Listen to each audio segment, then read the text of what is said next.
Well, good evening, everybody. This is Ken Kavula from the Mid-Michigan chapter of Better Investing, and I'm joined at our monthly investing roundtable by my good friends, Mark Robertson from Rochester Hills, Michigan, just south of where I live, Lynch from Atlanta, and Matt Spielman from the Houston area. We're going to present our roundtable. This is the December roundtable because we had to move it away from New Year's Eve with the calendar this year. So happy December to everybody. And let's get started on this roundtable program. I see that the four of us are having a pretty good snowball fight here on the opening slide, huh, Mark? Yeah, it looks kind of angry, but it's fun. They all look like they're either angry or they're figuring that they have something over on everybody else. I'm not sure. So here we go. What is the knight on the left drinking over here? Well, that would be, I'm assuming, either ale or a hot toddy. Okay. Could be a hot toddy. Yeah. So this is an educational demonstration, everybody, and everything that we talk about will be real stocks in real time. We're not making any recommendations for you to buy, sell, or hold.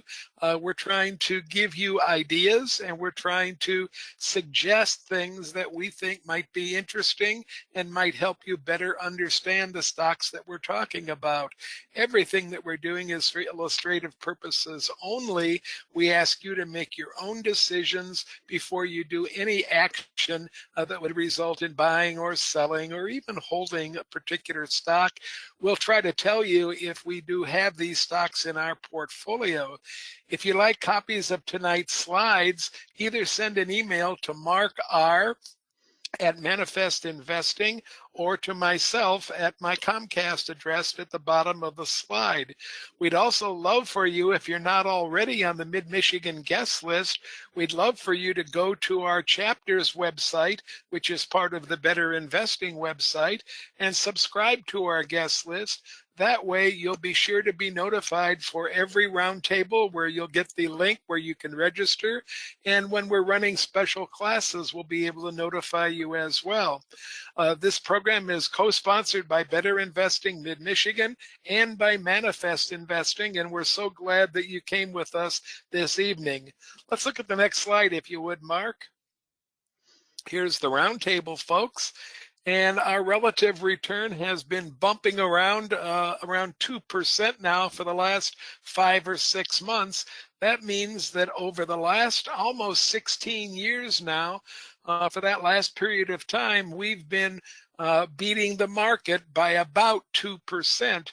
That doesn't seem like very much, but when you start to figure compounding into the whole question, you'll find that the 2% makes a significant difference over 16 years between what you might get if you're in a index fund like the Wilshire 5000, or what you could be getting if you're running your portfolio similar to the roundtable portfolio.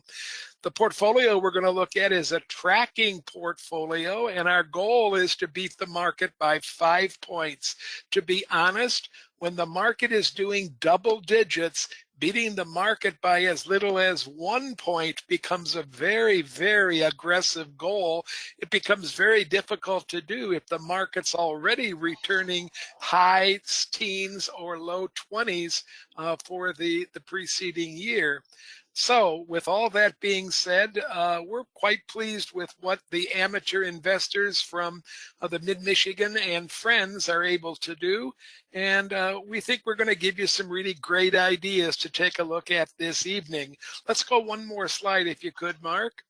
Here are the top 20 roundtable stocks, and you can see that our largest holding is Microsoft. It's worth over $100,000, and that represents only 5 infusions over the last 16 years of $1,000 each. We've put $5,000 in, and that's what that a legend over on the left-hand side of the slide is telling you. That 5X means that all the tickers that are under the 5X have been chosen 5 times during that 16-year period. The one that we've chosen the most times is Cognizant at 15 times, followed by Gentex at 14 times. So we have some people that like to focus on a single stock and give us an awful lot of that stuff. Here's the top 20. The roundtable portfolio probably has 100 and a quarter, maybe more than that, stocks in it, and it contains all of the ideas that we've had over that 16-year period. We do manage the portfolio when the stock is no longer considered a good idea. We'll freeze the holding at a certain point and it won't move with the market anymore. When a stock really gets way, way ahead of itself, we might freeze that gain and keep it in our portfolio and then move the stock out of the portfolio, because usually when a stock gets way ahead of itself, the par sinks to extremely low values. PAR stands for potential annualized return, or potential annual return, or potential average return, whatever acronym you'd like to use right there. And you can see that some of these stocks over the time that we've held it have had their PARs move down to very, very low numbers. This coming Saturday, Mark and I are going to sit down and we're going to do a little bit of pruning in the portfolio, moving out some of the low PAR, some of the quality stocks that have moved from quality that we think is acceptable down to quality that might not be so acceptable anymore. That happens over time with certain stocks, and we have to recognize that. So if you want to see this whole portfolio, you can go to that public link at the bottom of the page, and that public link will take you to the entire portfolio and show you what it's doing at the time you look at it right there. Let's look at the next slide, if you would, Mark. Oh, that's you. And I'm gonna give you the opportunity then to say anything that I might have forgotten on this slide, Mark. Not much, other than we need to pick more stocks like you, because you've been red hot over the last year and a half. When we have our award program a couple months from now, I suspect you're probably in pretty good standing. I know that What are you doing? Trying to jinx me, right? Okay. I am. I'm doing all that I I know, doing everything you can to jinx me. Okay, real good. Yeah, we do have a question from our audience. They want to know what the yellow background is on that PAR column, Mark. What does that yellow background mean? Basically, what it refers to is we talk about the sweet spot a lot at Manifest, and really what we're doing is we're taking the average stock return forecast, which right now is approximately 8%. And Mr. Nicholson, George Nicholson Jr., who basically was one of the inspirations of the modern investment club movement, he basically said that he had done a number of empirical studies that said you don't want to reach too high. You want to try to beat the market by 5%, but you don't want to try to do it with home runs. You want to do it with some fairly solid companies. So what we try to do is pick a stock at 5 to 10% above the market. So right now that would be a return forecast of say 18 to 18%. If you're above that, we simply color code it in yellow as a caution flag. And what that caution flag means is this could be too good to be true. And the general rule of thumb that most of us here use is if it is yellow, cautionary, we're probably going to want or desire a fairly high quality for the company to be in the portfolio. For years, if Home Depot had a high return forecast, but the quality was excellent, you tolerated that. And Cy has tolerated Home Depot for a long time. So, Mark, we are getting a comment about whether or not we're going to have the session that you and I are doing on Saturday open to the public. And folks, that's going to be a brawl between just the two of us, but we are going to bring the highlights of what we do to the next bull session. And the next bull session is at 2 o'clock in the afternoon. This coming Tuesday, a week from today. And everybody's invited to bull sessions. They're absolutely free. You can find registration links on the Mid-Michigan website. You can find registration links on the Manifest Investing website as well. If you're having trouble finding a link to next Tuesday's bull session, drop me an email and I'll make sure to mail you a link so you can come and listen to us present the results of our brawl on Well, Saturday, okay? Ken, I think we should share that we are doing this for their protection. Costco, for example, is a one-time selection for the roundtable portfolio. That one-time selection is now worth $20,000. Its par is down at 5.5, so it's on a hot seat. And I know that if you're in the room if we decide to remove Costco from this portfolio, bedlam and chaos could break out. So we're doing it for your protection. I think we're going to pick the low-hanging fruit to start with, right, Mark? We are. And Costco's pretty far up the tree for us to grab at immediately. So It's not out of reach, though. not out of reach, but maybe not one that we'll come to immediately in the beginning of our discussion, There, at least. there will be some wrestling. All right, let's move on, and I'm going to start the session. This means that I got my slides into Mark first. That's why I'm first in the lineup here tonight. And we're going to look at a stock that may not be familiar to very many of them, but certainly has a lot of very unique characteristics attached to it. The name of the company is Pathward Financial, and they're classified as a regional bank, but we're going to see that they have a pretty different kind of a business model than most regional banks do. Next slide, please, Mark. Before we move on, I did want to point out that we may seek legal action against these guys. That's pretty close to our logo. Pretty close to your logo. Okay. Pathward is, as you can see from this first slide in their investor presentation, a resilient business model with diversified revenue. We're not usually used to seeing a regional bank with 8 or 10 different revenue streams that are pretty healthy attached to it. Usually a regional bank is a fairly simple business model. They take deposits from people that put their money in the bank. They pay those people a low interest rate, and then they loan out that money at a higher interest rate. And the difference between the two interest rates makes up the bulk of the revenue that comes into the bank. This bank has a number of different kinds of clients and a number of different revenue streams. On the left of the circle there is the consumer-facing client, and one of the businesses of the consumer-facing client is actually the same as almost any other small or medium-sized bank that you can think of.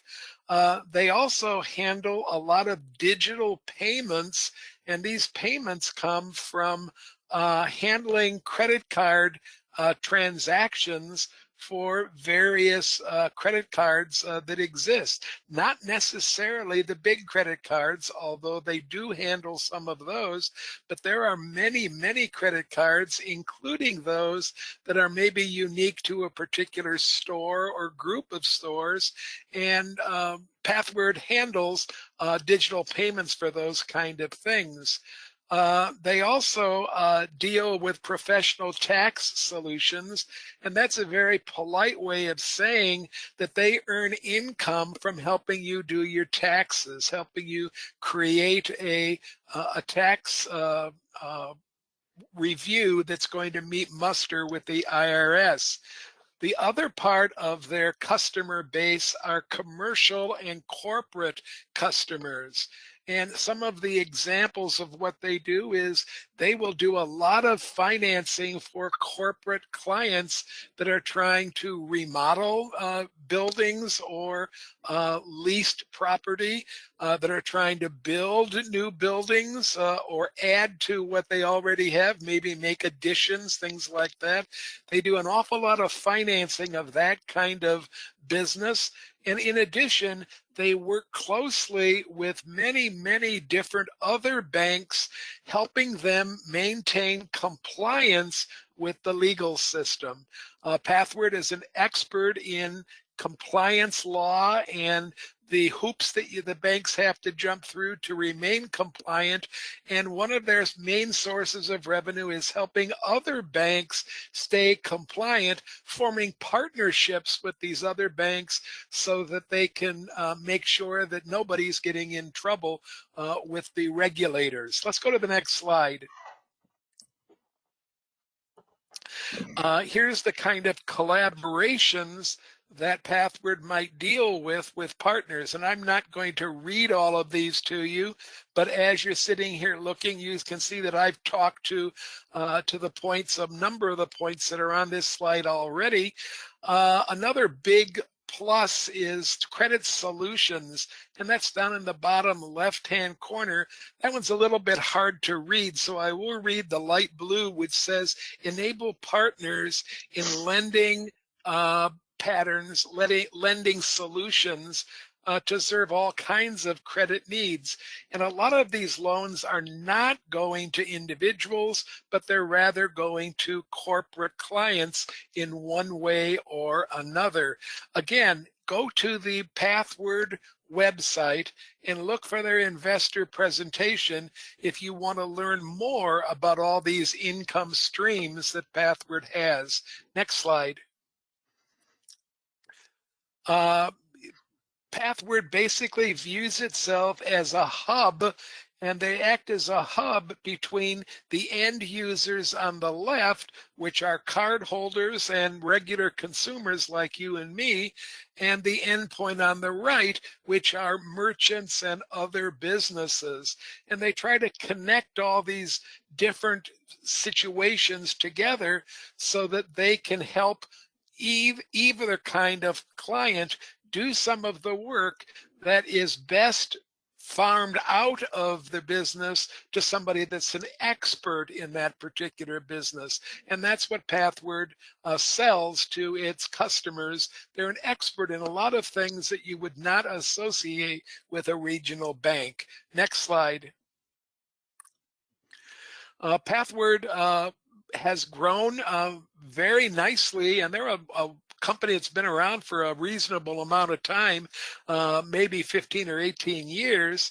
And over that time, since the second quarter in 2019 to the fourth quarter in 2025, they've done significant share purchases. They're up to about $750 million right now.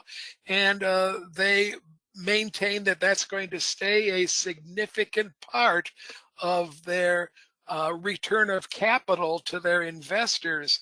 They do not pay a major dividend, but they do pay over $40 million in that about 5.5 year period. They paid about $40 million in the form of dividend to their investors as well. So by far, they're focusing on share repurchases, but there is a dividend that you should consider as you're analyzing the company. Next slide. Here's the visual analysis for Pathward Financial. Their ticker is CASH, C-A-S-H. And you can see that I'm looking at just the last 5 years, approximately since the pandemic. The company was extremely small in the 5 years that I've removed from the graph, and the growth was not nearly as consistent or as regular as you see it happening right now. Pathward is currently trading about in the middle of its 52-week range, and Pathward is not covered by any of the big data sources at this particular time. It is contained in the Value Line Small and Mid Cap edition, but it does not have a Value Line sheet with an analyst report attached to it. It gets mentioned in CFRA and in Morningstar, but again, there's no analyst report to rely on. So I take a lot of my cues from the Manifest Investing site and from the history that I see on the slide itself. Going forward, I'm forecasting about 10% sales. You can see that the most recent quarter, Pathward sales were about 15%, and they've stayed at that 13 to 15% for the last maybe year and a half, maybe even 8 quarters. They've been pretty consistent at that number. So I think 10 is a reasonable number. I'm forecasting earnings growth to be 14%. You can see in the last quarter it was 25%. And again, the earnings has been really very consistent at about 15% for the last 5 years. And I think 14 is a reasonable number. Since this does have the characteristics of a regional bank, and it is regulated by the same people that would regulate any other regional bank, I like to look at the return on average assets number. That's at the very, very bottom of the visual analysis screen capture. And we've learned from a bank examiner in the Better Investing volunteer community that if you see numbers above 1.5 on return on average assets, then you're looking at a pretty high quality, pretty good managed bank. And you can see that for the last 5 years, the return on average assets, that's the last line again, has been over 2, and it's been doing that pretty consistently.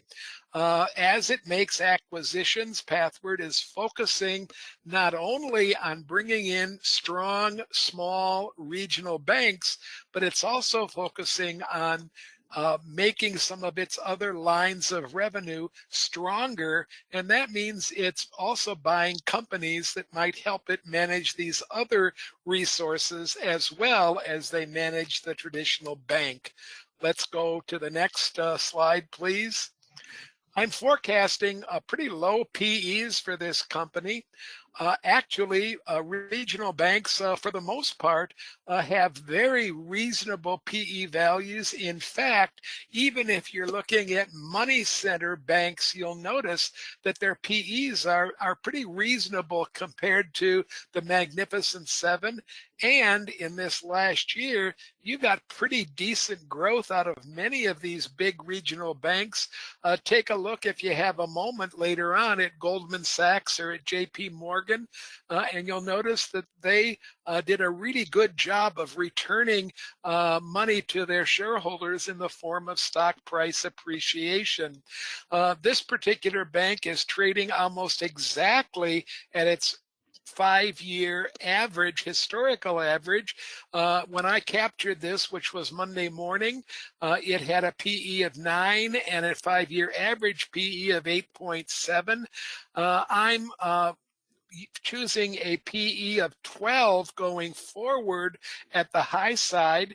The historical 5-year high side average was over 11, and I'm boosting this just a touch because I'm noticing that as I move down that high column, that's column D on the grid up there at the top of the slide, you'll notice that those numbers are been moving upwards in just a very slight way, or staying consistent. I think 12 is reasonable.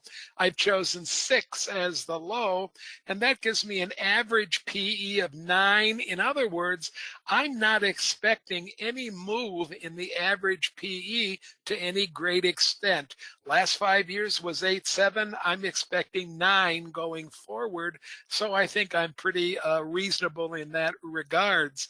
My future low price, which is coming out with that 6 PE, coming out to $47.60. And that's just a little bit more than 20% below the price.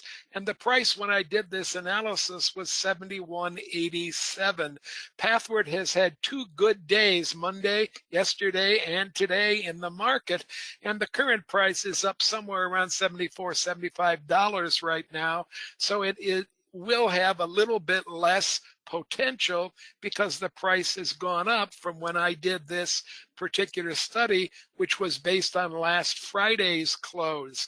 I'm forecasting a payout ratio, a very, very small payout ratio of 3.5%, and that's giving me a pretty pretty modest dividends. You'll see that that dividend has stayed consistent, column F up there in the grid, and it stayed pretty consistent at 20 cents. And for this year, it's also 20 cents a share. So the board of directors is focusing, as I indicated before, on share buybacks rather than on their dividend. Next slide. This is a new graph that you can find on the new Manifest Investing site. It's been completely revamped. And this graph is talking about the sweet spot. That's that blue band that you can see kind of floating through the graph from left to right. And there's a top and bottom on that band. And the top represents the high point of the sweet spot, corresponding with the dates on the x-axis. And the bottom corresponds to the low point of the sweet spot. If you were to take your cursor, if this were live on the Manifest site, and place your cursor anywhere on the red line, which represents the par value throughout the last 5 years, you'd get an actual value showing up in a window that would open up no matter where you placed your cursor. So you'd get an idea of where the sweet spot was and what the par was. When the two graphs are lying on top of each other, as they have been for, about the last year and a half or so, or when the red graph moves above the sweet spot graph, you're looking at an opportunity to buy the stock at a place that's 5 to 10% or more above where the average in the market is. I'm very pleased with this new graphic, and you might find it interesting just to take a glance at as you're studying one of your stocks. Next slide. Here's section 5. I think this is the most important section on the SSG. Notice the dividend, 0.3%. That's a little bit larger than you might think it is, because the average dividend for the entire stock market right now is only about 1.1 or 1.2%. That's an average dividend. So at 0.3, that's a little bit bigger than we would expect it to be, but it's still a modest dividend compared to the stock price appreciation.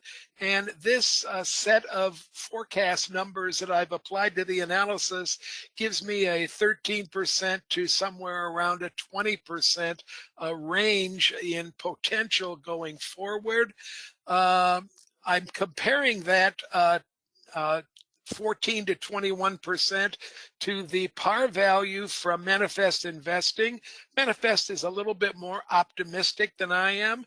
They're suggesting 21% might be a suitable average return. And I'm comparing that to the proved number. When those two numbers lie closely together, like these two are, 18% and 21%, I'm getting validation. And I think that 18 is probably just about as close to my value as it is to the par value in Manifest. So I'm feeling pretty good about this analysis for this particular company, Pathward Financial. One more slide, Mark. I'm adding Pathward Financial to the roundtable portfolio. Again, the ticker is CASH, cash. Let's move to our next presenter. And we're going to look at Cy's presentation, Cy Lynch from Atlanta. And Cy, why don't you take it ahead for us on Gentex?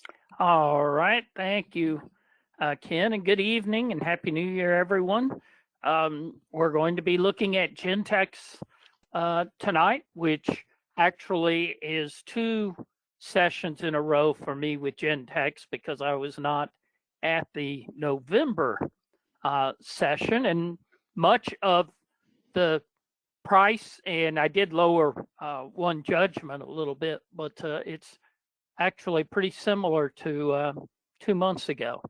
You could see that value line is reasonably optimistic at the potential, somewhere between 15 and 29% over the next 3 to 5 years, and decent return over the 18-month potential as well at 20%. And we'll be talking a bit more about how that might be realized over the next few minutes. Next slide. I got the idea to do Gentex from a very original way. I went to the portfolio. There's 127 stocks in the roundtable portfolio right now, and we're supposed to be looking for our best idea. And by the way, I own Gentex. I'll go ahead and say that. And so I follow it both because of roundtable and owning it, and also in the better investing model portfolio for my growth stocks outlook column. And it's been attractive for a while. You could see that it is among the more attractive stocks in the portfolio. But I first compared it, as I often do, to the industry. So let's take a look quickly at the next slide. Quick industry study. You see ranking by quality. You can see that it's right at the top of the quality for auto parts industry, and is at least among the high quality companies, is among the top returner as well. Second there to Exo Technologies, but above the others that you've done. And I do believe I did a comparison to Dorman, just doing a separate SSG, and decided to stay with Gentex. Next slide. But here I mentioned best stock idea. And so I screened the entire Manifest database, went beyond just the dashboard for the roundtable, and screened. You could see the criteria there underneath the title for the screen. And it was roughly based on Gentex. I chose a 90 quality, par of 15 to give a little bit of potential below. Financial strength of 70 at Gentex is 72, and same thing for earnings predictability. And here's what you got. Let's not worry about that stock at the top. That's kind of a junky company from what I understand. But we won't worry about it. You could see a few other familiar companies that are in the roundtable portfolio, or maybe well known to you. So that company up at the top, they changed their name. That's can't decide who they are. Right. That's true. That's true. A real problem. So we won't worry about them. But this again shows that while yes, this is going to now be the 15th time Gentex has been picked, which interestingly enough, unlike Cognizant, is not all Cy Lynch. I believe a number of us have picked Gentex over the years. And Manning, I believe, did it not too long ago, within the last couple of years. And I believe there's been some others among the Knights in the last couple of years as well. But this says that there's not a whole lot out there that may be better based on par and quality. Next slide. Again, just a quick review of what Gentex does. I think many of us know what it does. It's a popular stock in the better investing community and has been presented a number of times to the roundtable. So I won't read this to you again. Just primarily remember their core market. They started out in fire detection, smoke detectors, and then expanded about 30 years ago, I believe, into dimming automotive supplies. And now auto dimming mirrors is their core product. And as we'll see, they're expanding somewhat out of that as well. Next slide. And here are the markets. Again, automotive is their primary market, but they also are in aerospace. Auto dimming glass windows is one of their major aerospace products. The fire protection I mentioned, and medical, leveraging their imaging solutions for medical monitoring uses. Next slide. Gentex, as you can see, ships to every major car manufacturer. You could see their top customers. This is from a presentation. Actually, this particular slide is about a year and a half old. Most of these slides are from either the third quarter presentation, which is their latest quarterly report, or their investors presentation in May of this year for their annual meeting. Next slide. And here they give you the strategy: expand in automotive by increasing their automotive products, and then leverage their technology to move into industries outside the automotive for their growth. That's probably their highest growth potential, is expanding outside the industry. Next slide. Full display mirror is one of their examples of seeking to penetrate and expand more in the automotive market. And one of the things it seeks to do, you could see up at the top, it talks about the full display, where you could see the much wider angle versus just the mirror where you're getting somebody in your back seat. This is somewhat both an answer to cameras, as well as leveraging the camera technology into new uses. Next slide. Here's some of their new technologies they've got that they're working on. I'll just let you skim by that, look at the pictures, and of course you can see this in the recording if you like. Next slide. Their biggest news internally is that they acquired Vox International, which is automotive audio company, as well as non-automotive, but they're big in automotive areas. And notice that they also have some government contracts through Oshkosh Defense. They seek to use this acquisition, which they already owned 30% of the company, to be a new distribution channel for some of the aftermarket products, as well as expand some of their product lines as well. Next slide. Here's a little bit more about exactly what the Vox acquisition is going to do. One of the things, if you're familiar with Gentex products, they're seeking to do more and more in the automobile.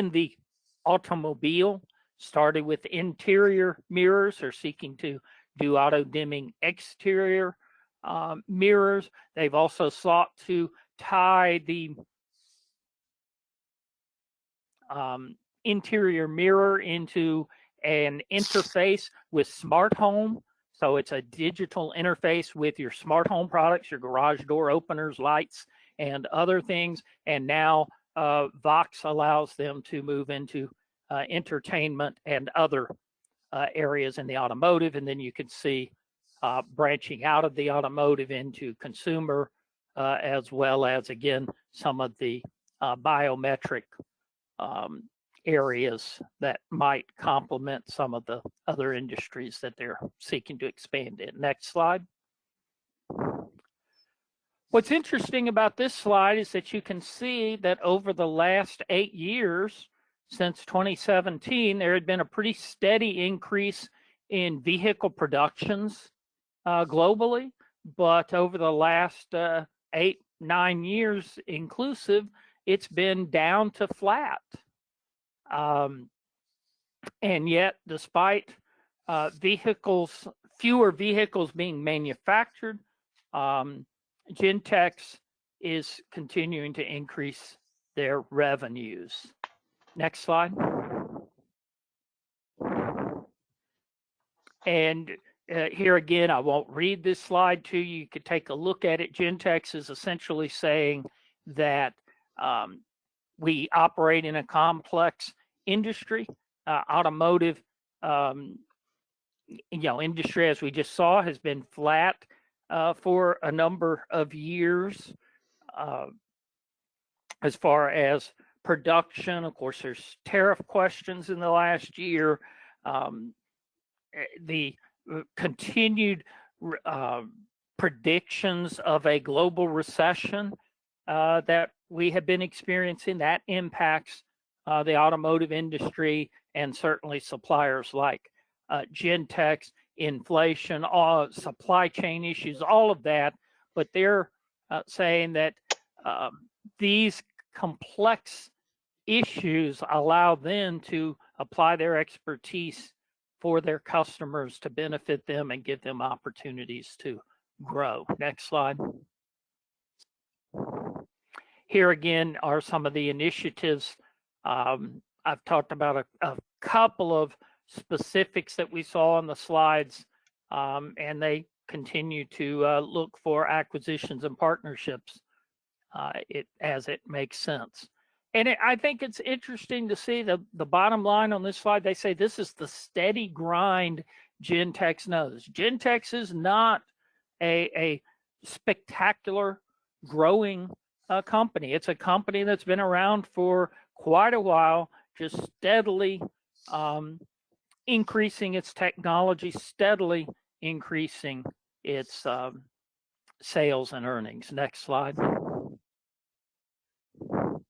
Here's their guidance for 2025, and this includes a reduction in their revenue from China because, of course, Chinese cars are one of their markets. It's not their largest market by any stretch of the imagination, but it's a significant amount of their business. And again, because of the current trade situation, they are not real sure, how many units, how much of Gentex materials the Chinese government will allow in because of sanctions going back and forth over tariffs and other trade issues, and they've lowered their revenue down. And notice that most of what they're projecting for the year was already shipped through this report in October, the third quarter report. So it's relatively low risk, these projections based on Chinese market difficulties. Next slide. And here are my judgments and bottom line. I mentioned that I slightly decreased sales growth to 7%. It was 8% when I last presented. I think everything else is the same. That lowered my earnings per share projections slightly. See that it falls between the manifest projection of 319 and the BI median of all SSGs done on the online tools for Gentex of $2.65. Next slide. Here's the PEs.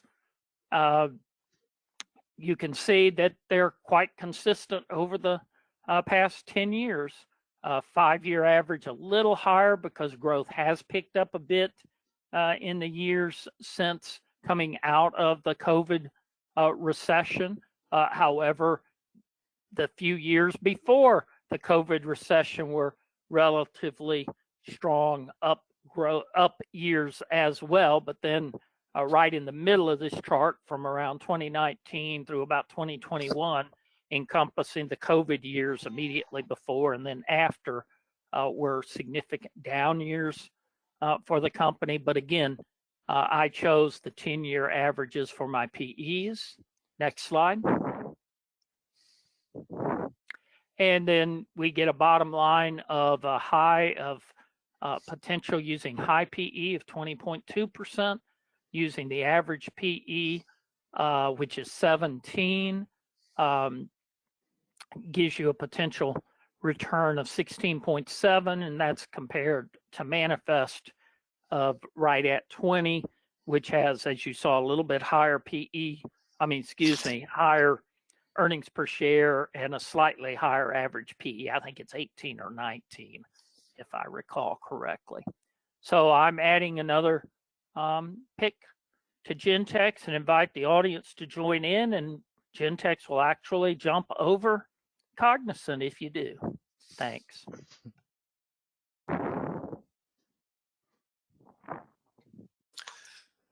All right. So first, apologies to my Vital Farms peeps. That might be another hint that I might do that. And then that is certainly a company I'm still very excited about, but I'm taking the presentation in a different path this way. Rest assured, I think the December investor presentation that they gave just really was everything I could hope for. And I think that company has a bright future. Another company I think has a bright future is Warby Parker.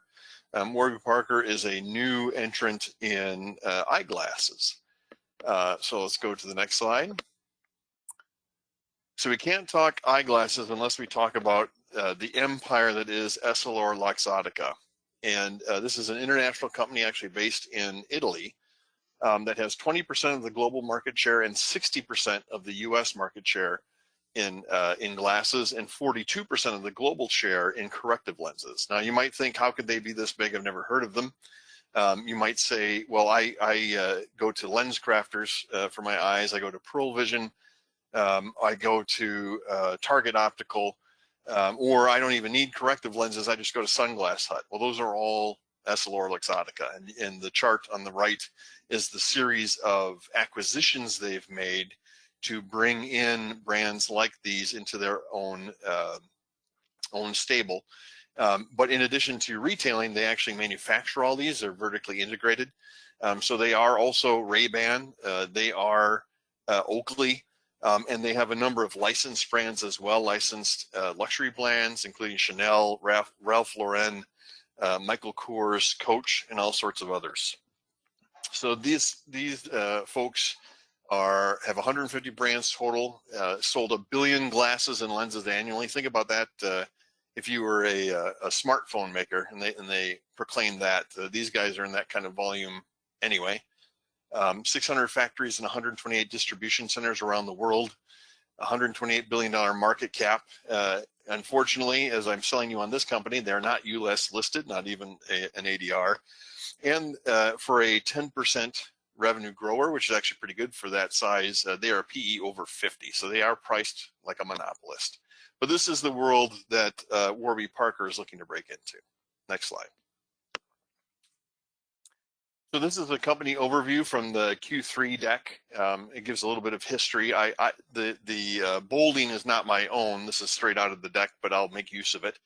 The company was founded in 2010 and had a basic premise that you could get a full pair of glasses. Now, I'm not talking about frames. I'm talking about corrective lenses, basic corrective lenses, for $95.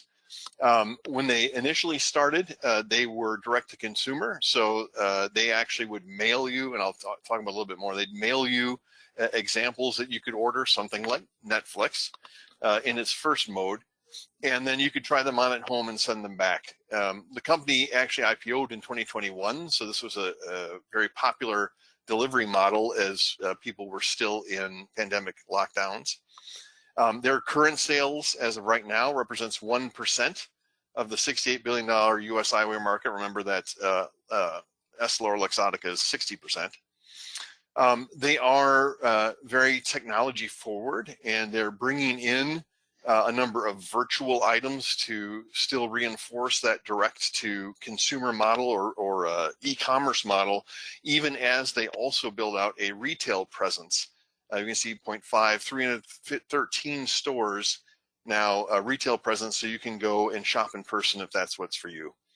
And then finally, there is a service component to this company, not meaning services in terms of eye exams, which they do, but in terms of giving back.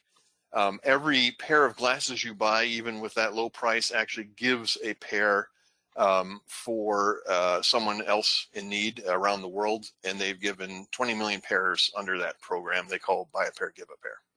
Next slide.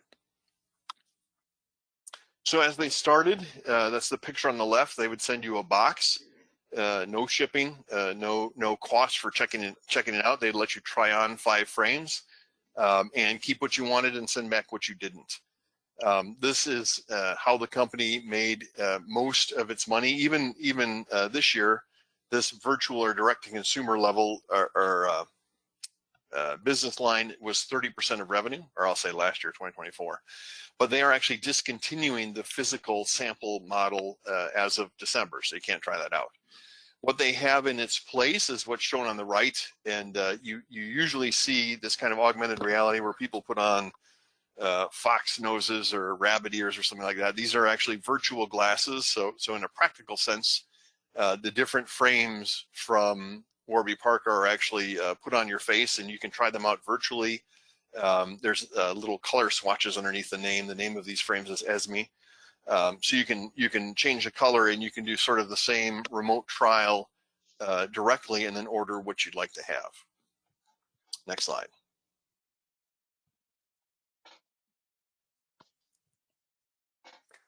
So I first found this company from an episode of the Freakonomics podcast, something I really love.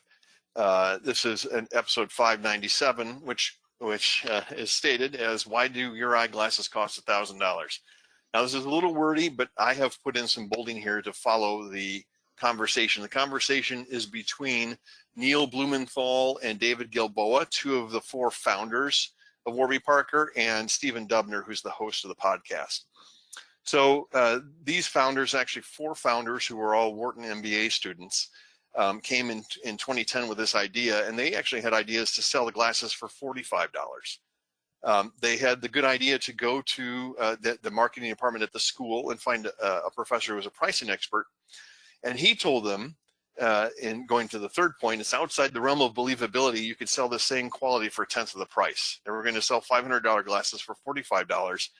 And the consultants they had actually were skeptical that people would take the chance on that. They would find that it was too cheap. So they went back to work and did homework and found that they actually had better response from potential buyers that they would survey as they raised the price all the way up to the point of $100. So I thought this was an interesting problem to have. And as a startup company in particular, the idea that they found out they needed to charge twice as much as they thought in order to get the largest audience. It breaks quite a few economics principles you'd think of, but it was quite a tailwind for them to reduce the amount of funding they would need as they grow. And in fact, that's why the $95 price still stands even from now, or even today from the beginning. Next slide. So just a little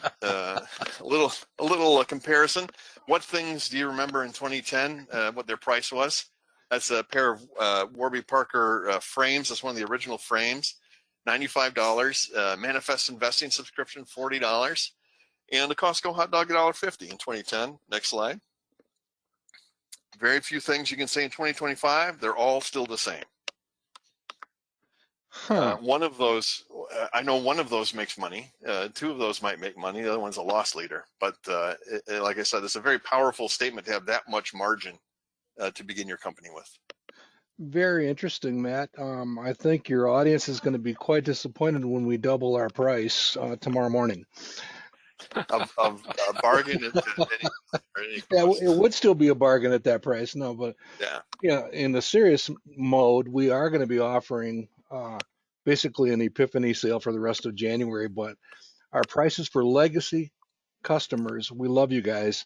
If you're a Manifest Investing subscriber, you're going to be offered the opportunity to continue at that $40 level for a couple more years, but prices will go up after Groundhog Day on all renewals. Any new subscribers, by the way, $199 after we finish our current website renovation. All right, next slide. So I mentioned expanding into retail, and this is the interesting point here. The right side is just a chart. Again, 313 points points of presence. They believe they have 900 potential places. So that's kind of a retail nationwide expansion that has been followed many times very successfully in our community. The left side is actually the Warby Parker store nearest to me. And the point here, as we talk about how low the price is, this is not the low rent district, right? They're next to the Toomey store, Toomey luggage. And I put a blow up because you can't quite see it, but it struck me that it's 1 block away from the Rolex store. So this is a high rent district. The Tesla showroom is in this place. The Sur La Table, which I actually do drift into once in a while, is there. Gucci is here. So they are in classy places that are fashion forward, even as they tout their affordability to their customers. Next slide. I feel like we've drifted into a Landman episode. Go ahead. Well, what that reminds me of is the phrase coined for Target, I'll say in its heyday, although it might come back, is cheap chic, right? At the point where you can be both cost effective for your customers and also be a draw for what the products are, is kind of a magic point. And I found it kind of ironic that it was actually earlier this year that Warby Parker announced they were coming into 5 Target locations as a pilot. Some of you may know, if you follow Sephora, it has a number of Target stores now and followed the same way, where you have a store in a store concept, looking at that same sort of magic. It's not luxury in the sense that it's both great and very expensive, but it's that cheap chic that Target is trying to recapture. The interesting point here, as well as noted at the bottom, Luxottica is in 500 Targets today as Target Optical. And so Target is actually accepting a competitor into that. So that's kind of an interesting head-to-head run, and may give us some more clues about how effective Warby Parker really is on how both of those operations play out within Target. Next page. So what comes into my mind before I bought shares in the company, I did buy shares in the company this November, is Mr. Wonderful's, one of his favorite questions is why won't they crush you like a cockroach? And so I'm really only taking guesses at this, of course. There's nothing specifically mentioned in any filing about them, but there are 3 things that come to mind. The first is that EssilorLuxottica is fat, dumb, and happy, right? They are global. They are the industry leader by far. And their stock is priced at a PE of 50. So their shareholders are not putting any pressure or expressing any disappointment in what the company's doing. They're sort of doing what they do and continuing on with that. The second thing is they could have some concern for monopolist regulatory scrutiny. You saw earlier in my presentation how many acquisitions they've made. They definitely have a history of growing by acquisition. At the point where they control 60% of the U.S. market, 40% of the global market in corrective eyeglasses, competing in ways that might for like-sized companies, but being that big may actually draw some scrutiny. And then finally, at least in the early years when Warby Parker was almost exclusively or exclusively shipped to home, they had a vested interest in bricks and mortar, right? They have those retail lines, 17,000 stores globally, about 7,600 in the US, and opening up a separate line of direct-to-consumer businesses may actually take business from them. So often is a problem for retailers, just as any retailer has fought against Amazon, to do it indirectly rather than slit their own throats. Next slide. So in the future, and you'll see, I'll say the company didn't do me a favor because they were up 11% today, and they've been a little bit frothy in the last month as people remembered that Warby Parker has a partnership with Google, which is to come into fruition next year. And that mirrors the partnership that Luxottica has with Meta. And the first set of glasses that Meta had, which were Ray-Bans, were simply a camera to let you post to Instagram without having the phone, kind of a one-trick pony and not really high selling, but I'll say they have some very effective commercials. If you're watching the college football playoffs, you've seen them with Oakley Meta glasses, where people wearing Oakley glasses, there's a golfer that asks Meta, what's the distance to my ball after he hits the ball? There's a sandboarder asking how much sunlight he has. So it's more of a general hands-free search engine, giving them responses, talking to them, giving responses. A more full-featured device. On the right, on the top is Google Glass, Google's first attempt at wearable, and definitely did not win any awards for attractive design, even though it was practical, something that Google actually pulled. But there is some frothiness in the stock, and certainly will be volatility, even though this is a brand new business launch. Luxottica has sold 2 million Meta glass pairs of glasses in the last year, so that could potentially be something big if Google and Warby Parker have something that's a hit, but it's a total unknown right now, so it may just add some volatility if you're looking at the stock. Next page. So here's our traditional points, or the SSG, and you can see it's really uncalculable. They are profitable. This is the first year of profitability, so they are on the launch pad. You won't really be able to draw an earnings line on the SSG until we get that full first solid dot up there in the 2025 spot. But I have put in both the analyst sales estimates and the value line estimates for 2029, so you can see the rate of growth that we're talking about. It's about 14% sales growth. And you can see once they hit profitability, the profit line, the slope of the profit line is much bigger than the slope of the sales line. It's going to grow much faster than that rate. Of course, without earnings yet before this year, the Section 2 pre-tax profit and return on equity don't look good at this point. I do note as they're growing, the negatives get lower, which is kind of the precursor to the positives getting bigger. They do have debt to capital reported, and that is because they've become a retailer. So starting in 2022, remember they went public in 2021, they've been building those retail shops, and when they have capital leases and as a retailer, they got to put that in. So as a retailer, it's actually a pretty low amount of debt to capital. So we can't calculate anything off this. What do? Next slide. So fortunately, Manifest gives us the Eagle, the Equity Analysis Guide, is the same calculations off the SSG, but in more of a spreadsheet form instead of having to draw a line on a semi-log graph, which you can't do from a negative point. So I have taken the numbers out. Certainly the current state is out of Manifest Investing. I foresee certainly an expansion in net margin. They have just a slight net margin here. You see these are positive numbers because they're the current year 2025, just 3.5% net margin going into 11% net margin as they more than doubled sales. The PE is really the hardest thing to forecast. I really looked at that more as price to sales today, and looking at that forward to kind of come into a PE ratio that's somewhat about right, certainly less than a peg of 2. Looking at a 14.7% par from today's price, even with at least, I think it's actually 25.94, but it was 25.24. Still a healthy par at that point. Now, Manifest itself disagrees with me slightly, shows a par of 0.0%. I don't know how I landed on that. Happened to be just exactly at 1 p.m.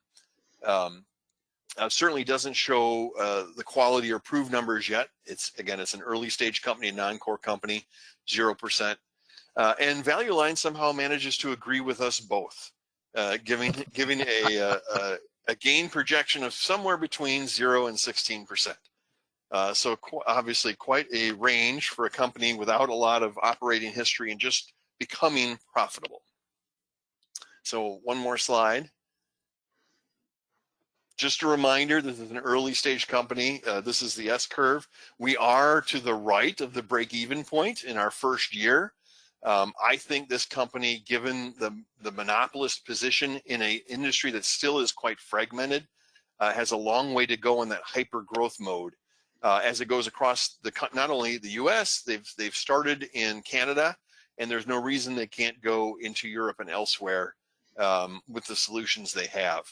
The industry is there. It's already provided for consumers around the world. It's a need. And they have a pricing model which is highly attractive, as well as being fashionable.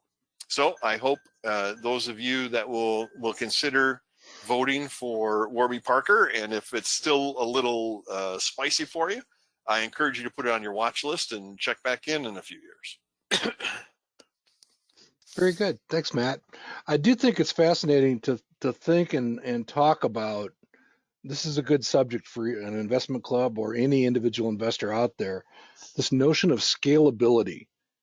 As a company matures along that S-curve line, where do those profit margins go? Because I have a personal belief that this is where the biggest struggles are in our form of analysis. And that applies to Value Line, that applies to Morningstar, and that applies to better investing. This scalability issue is really merits a deeper talk, a deeper discussion. Because if you can't, build a reasonable forecast, based on precedents or whatever, you can't get anywhere with a company like this. So I'd vote for yours, Matt, so we can skip mine. Wow. Good stuff. I think it's a fascinating thing. Hey, they already told you they could make a decent profit at $45. What do you think they're going to do with 95 when they sell a bunch more? Yep. Yeah. The average, I believe, the average customer ticket is $320. So they're buying at that price. Why not buy 2 or 3? Absolutely. And give 3 pairs out to people who need them. Good stuff. All right, I'm going to close up tonight with I'm searching among the cash flow aristocrats. That's our companies that have had, this is the A list, so it's companies that have had 10 years of consistent growth, year-over-year growth in cash flow. And again, something we don't look at a whole lot, but these are some pretty good names on this list that show up in the better investing community often. And these are generally companies that exhibit considerable strength of execution from top to bottom on this list. So I'm going down the list. I'm basically trying to keep Ken Kavula happy by adhering to or seeking companies with a double-digit growth rate. So some of those would fall off the list. They're all good companies, good to great. But I do want to maintain that growth rate, so I'm going to focus in on some of those double-digit growths. I've sorted these by their return forecast over here on the right. So I'm obviously going to center in on these companies up at the top for my selection here tonight. This one is puzzling. I want to take a deeper look at this one. This is one that is already in the portfolio. Nice. Brown & Brown was selected very recently. Not too up on T-Mobile's current condition. Badger Meter keeps showing up on better investing stock screens, Paycom also, and we're down to Netflix. So this is a pretty good collection of companies to choose from. I'm kind of persuaded by the current situation at Netflix, where they're attempting to buy a major motion picture studio and all kinds of entertainment content, and that has driven the price down considerably. So that's what we want to talk about for a few minutes. This company with considerable execution over the years and the opportunity / challenge that they are currently facing. So I'm not going to spend a whole lot of time talking about the company, because any of you that are familiar with this, raise your hand if you're not. There's not many hands in the air. Many of us are Netflix customers. So you know exactly what I'm talking about. All right, let's start with what we think are the most important characteristics for any investment. The quality of the company, steadily increasing and topping out at the top line of excellence for this company. They are profitable. They are a good comparison when it comes to growth.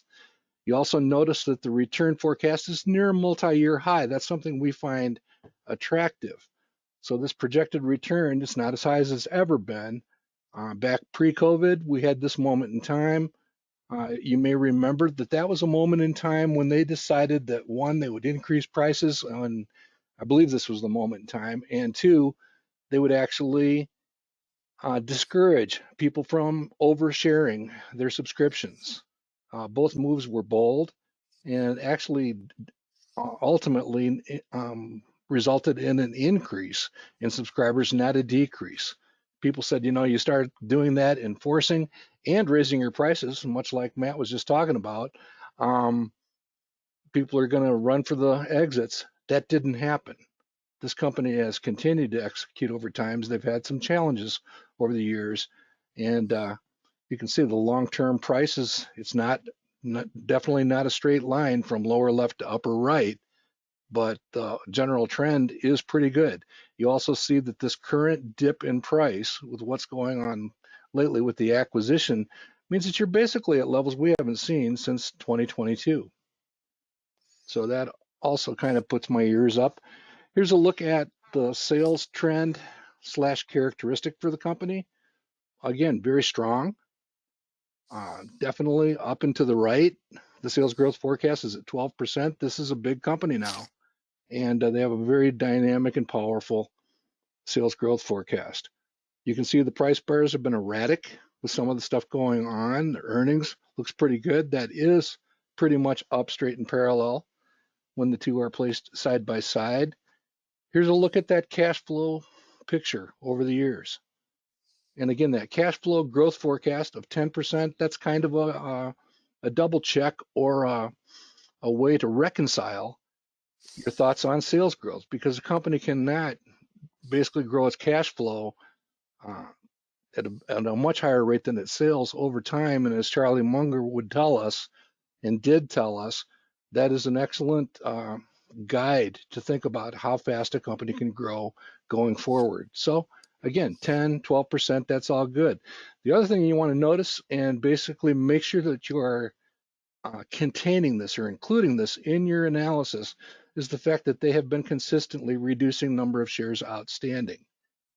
Corrected for splits, obviously, but if you're doing a stock study and you are not basically considering this factor, you could be off by a few percentage points in your work. So make sure you understand that.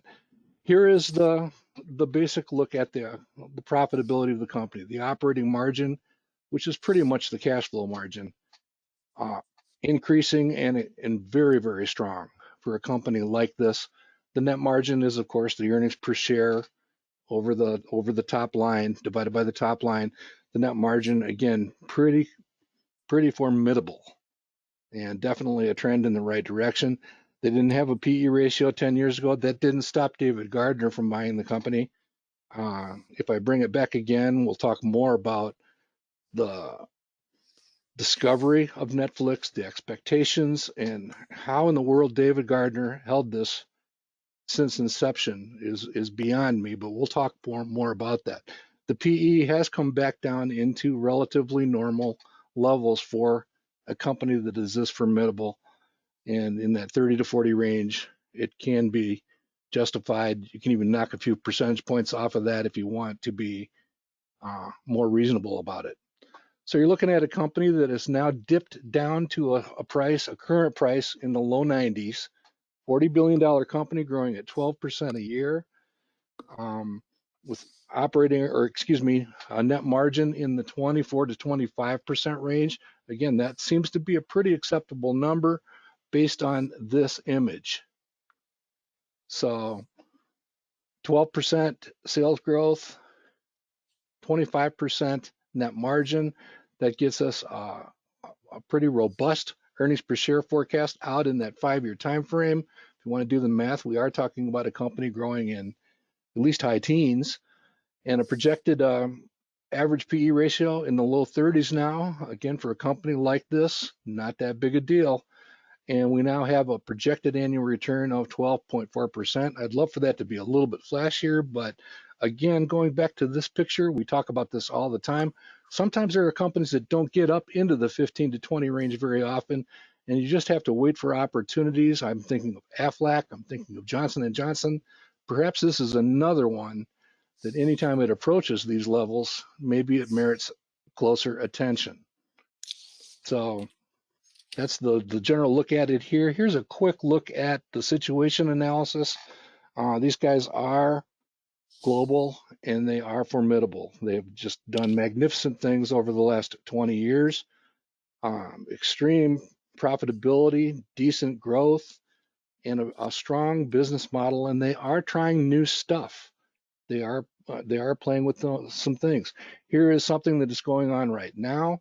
They are attempting to access more content cost effectively. Are they overpaying for the company? I don't know. Maybe we'll take a closer look at that. Maybe go into some of the filing documents and pass judgment on whether $30 a share for Warner Brothers is too much. But the general word on the street is they're in a pretty good price point. Doesn't seem to be overpaying too dramatically, and pretty effective so far. They have a strong brand. I mean, I would be willing to bet that 90% of the people here are Netflix subscribers, and pretty prolific generator of content. In fact, the most recent Academy Awards, they basically stole the show. And so they've done a pretty good job of generating and producing content. They've operated the business in an excellent fashion when it comes to operating efficiency and profitability. You can see the numbers are all right there. I'm not going to read them to you, but their technology and their delivery have really been strong, and they are geographically diversified across the world. One of the things I find very interesting about a company like this is they, over the last couple of years, they've had a couple complete bombs. They had a boxing match where they tried to deliver it with Mike Tyson. I don't even remember who the opponent was, but it was a terrible broadcast, got them all kinds of hate mail and disdain and all that kind of stuff. And they had another featured event which did not go very well. Well, this past Christmas, just a few days ago, they actually had 2 games back to back, Netflix on, I believe it was Christmas Day. And one of the things I found fascinating is they took some of their content and embedded it in all the NFL games that weekend. I don't know the Stranger Games or Stranger Things or the Squid Game or any of that stuff, but I was impressed that they had such a strong presence and some fairly solid marketing. And the technology issues were all solved. The back-to-back games were outstanding. I think it's emblematic of how this company has faced challenges and opportunity over the years. So I really like that aspect of it. Yeah, the content cost could be a problem. There is competitive pressure. This is definitely a crowded landscape, as it says here, with multiple challenges. The complexity could be too much to handle. I doubt it, but that could happen.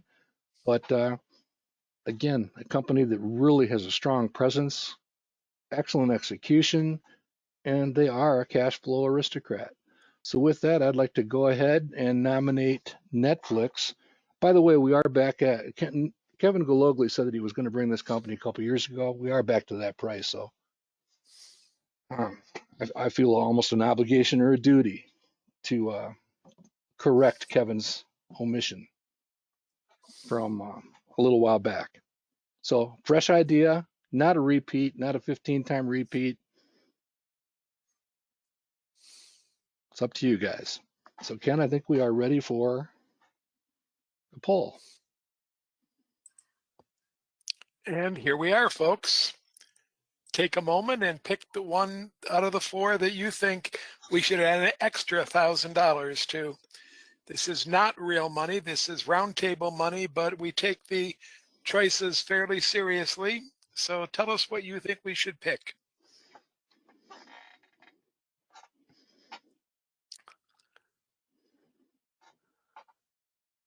I'm watching the vote come in. We're up to 70%. We'd love to have it at 85 or 90. So take a moment and pick one of them. We don't know what you voted for. So go ahead. That put us at 80% now. Let's see if we can get another dozen or 15 people voting here.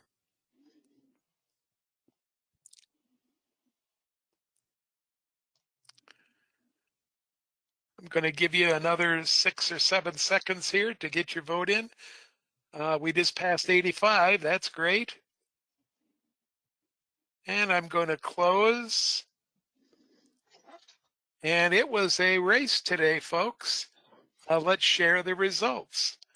Mark squeezed out a win at 37%, Pathward at 28%, Warby Parker at 23%, and Gentex at 12%. So we got a nice sample there, and congratulations, Mr. Robertson. We'll have to have you go last more often, you know.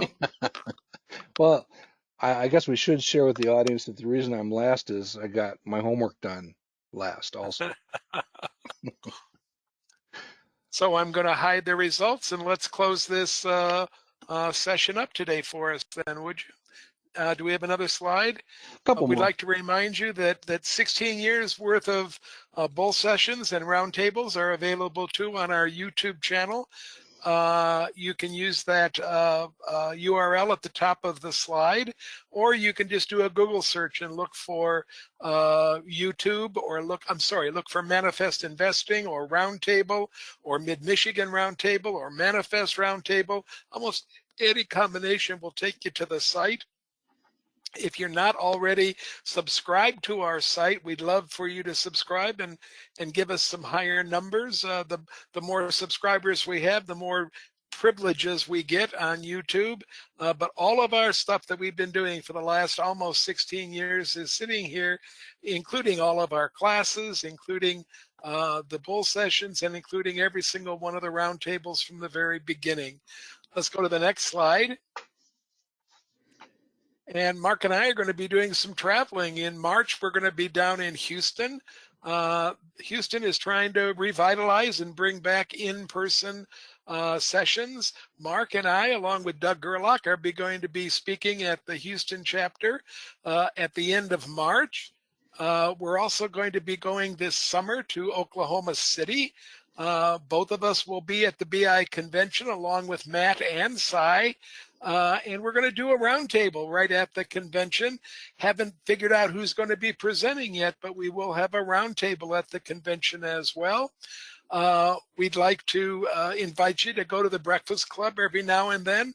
I know it's a time that some of you that are retired don't like to be up and around, but it is 9 o'clock Eastern time, 8 o'clock Central time, and it is a very friendly, convivial group of folks that just sits around and talks about stocks and trades ideas. I think you might enjoy yourself if you try that out. Sponsored by the Heart of Illinois chapter.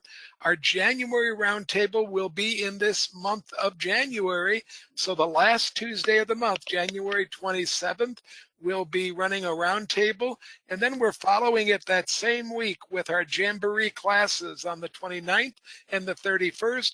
If you'd like more information on the Jamboree classes, we have complete class descriptions and registration links on the Mid-Michigan website, and they're going to be coming soon to the Manifest site if they're not already there. They should be there tomorrow, and the bull session's already there. Tonight's session will also be uploaded as soon as I can get to it. Okay, I have a hand in the air from Doug Broderick out in our audience, and he just took it down. So maybe that was another inadvertent hand, okay? So Mark, I've kept up with the questions pretty well. We've kept up with the raised hands and everything. So I think that we're at a point where we can say Happy New Year and God bless everybody. And we hope to see you next Tuesday at the bull session at 2 o'clock in the afternoon.